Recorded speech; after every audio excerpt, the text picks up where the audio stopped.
I have cataloged 940 human specimens in my service, and I had a file open for every one of them before I finished reading their names.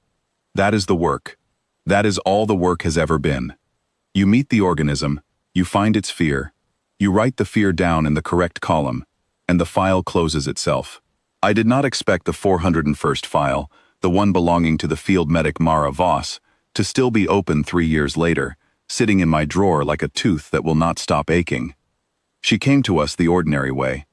Our perimeter drone over the ridge logged a heat signature, logged a weapon, logged nothing unusual, and then logged itself going dark.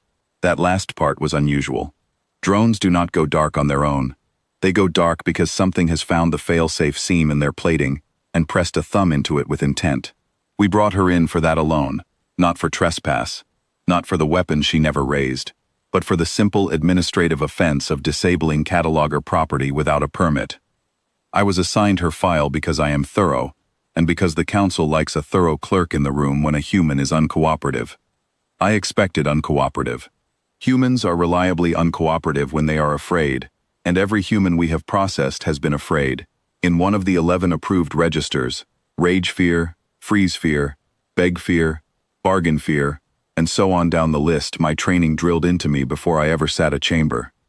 I had my stylus ready to mark the register and move to sentencing. That is the whole job. I want to be honest about how small I thought the job was, that day. The inquiry chamber on this station is built bright on purpose. Wide skylight panels, no shadow for an organism to hide its face in, every angle lit so the council can read a specimen's expression without asking it to speak. Mara Voss stood in that light the way other humans had stood in cells before her, hands loosely bound, dust still on her boots from the ridge. But she did not stand the way the others had stood. The others had found a wall to lean their spine against, something solid behind them, an animal instinct toward cover. She stood in the open middle of the floor, with nothing at her back at all, and she did not seem to notice that this should have troubled her. The council inquisitor, Drennick, asked her the only question that mattered to us. What command had she given the drone to make it go dark? Drennick wanted the override phrase logged, filed, and flagged, so no other specimen could use the same seam again. A reasonable request. An administrative one. I don't remember exactly what I said, she told him, which was, by our records, a lie, because the drone's last 4 seconds of audio had captured it cleanly. Drennick played it back for the chamber. Her own voice, low, unhurried, coming out of the drone's dying speaker into that bright room. Steady now, almost done. Drennick stopped the playback and looked at her, the way he looks at a specimen he is about to classify as bargain fear, testing a lie to see what it is built to hide. That is not a command sequence, he said. That is not a threat. Why would you speak that to a machine you intend to disable? She shrugged, and the bindings on her wrists made a small sound against each other. Habit, she said. I say it to people when I'm setting a bone or pulling a piece of shrapnel out of them. Keeps them from flinching while my hands are inside the wound. I guess I said it to your drone because I had my hands inside it too. I want to explain why that answer should have closed the file in under a minute. Filed as anomalous low priority, the kind of strange thing a frightened organism says under pressure that means nothing once you check its vitals against the register. So I checked her vitals against the register. Her pulse was steady. Her breath was even. No catch in it. No climbing rate. There was no register for this. I checked it twice, certain my instruments had drifted, and they had not drifted. She was standing in the brightest room on the station, bound, outnumbered, having just admitted to disabling cataloger property, and her body was behaving as if she were home, doing chores. Drennick did not like that any more than I did. He pressed harder, the way the training says to press when an organism's fear register will not resolve. He told her what would happen to her if she did not give us a usable command sequence, the drone's seam, the override architecture, anything we could log as a vulnerability and close out as understood. He used the long words we use for that, the ones built to make a specimen feel the size of the room closing in. She listened to all of it. Then she said, I told you the truth. I talk to your machine the way I talk to anything that's hurting, while I fix the part of it that was broken. There isn't a second answer hiding behind that one. I'm sorry it's not useful to you.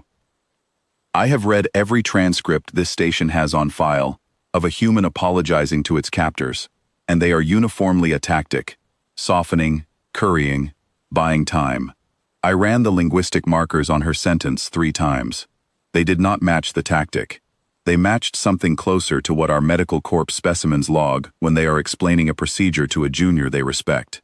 She was not managing us. She was informing us, the way you'd inform anyone who clearly didn't understand how a simple thing worked. That was when I understood why my drawer had stayed open for 3 years, before I am telling you this. Though at the time I only understood that something in my chest cavity, which I had never before noticed had room to do this, tightened. The council deliberated for the length of 1 full light cycle, because there is no column in our taxonomy for an organism that is calm while threatened, and threatened while disarmed, and disarmed while in possession, apparently, of the ability to dismantle our hardware bare-handed, and speak gently to it while doing so. Drennick argued for the long sentence reserved for sabotage. The elder inquisitor, Sale, argued that you cannot sentence what you cannot classify, that sentencing requires a column and we did not have one, and that to invent a column on the spot, out of irritation at being unable to read a single specimen's face, was the kind of error the cataloger's whole reputation for precision was built to prevent. I was asked, as the thorough clerk, what register I would assign her. I told the chamber I could not assign one. I told them her pulse did not move when threatened, and did not move when she admitted guilt, and did not move when Drennick described the long sentence to her in detail, and that the only time anything in her readings changed at all was when she described pulling shrapnel out of a stranger, at which point her pulse slowed further, as if the memory of tending a wound was more steadying to her than the threat in front of her face. I told them I had 940 files and none of them looked like this, and that I did not trust myself to invent a number for a feeling I could not find evidence of. Sale released her that light cycle, not as mercy, which we have no column for either, but as an administrative deferral. Unclassifiable specimens cannot be sentenced under cataloger code, and Sale was, if nothing else, a creature of code. She walked out of the brightest room on our station, the same way she'd walked in, with nothing at her back, and at the doorway, she turned and said the same 4 words to the guard escorting her, who flinched at her approach the way our soldiers are trained to flinch at an unbound human. Steady now. Almost done. The guard's shoulders came down before he seemed to decide to let them.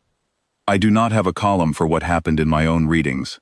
Watching that, I have only the drawer, still open, and the 4 words in it, which I have not been able to file under fear in 3 years, because they were never built to carry fear at all.